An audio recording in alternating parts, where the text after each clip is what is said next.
தமிழர் திருநாளாம் திருவோணம் நல்வாழ்த்துக்கள். உலக அளவில் மலையாளம் பேசுகிற மக்கள், கேரள மக்கள் ஓணத்தை சிறப்பாக கொண்டாடுறாங்க.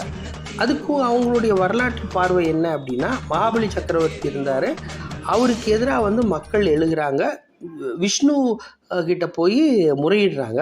அவர் எப்படி அவரை அழித்து இதை ஒரு விழாவாக கொண்டாடினாங்கன்றது நமக்கு அனைவரும் அறிந்த உண்மை.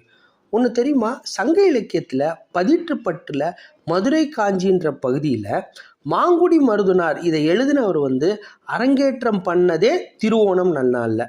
இன்னொன்று பக்தி இலக்கியத்தில் எடுத்துட்டோன்னா, திருஞான சம்பந்தர் அவர்கள் மயிலாப்பூருக்கு கபாலீஸ்வரர் கோயிலுக்கு போகிறாரு. அங்கே உயிரிழந்த பெண்மணியை பற்றி பாடும்போது திருவோணத்தை பார்க்காம போனியே அப்படின்னு பாடுறாரு.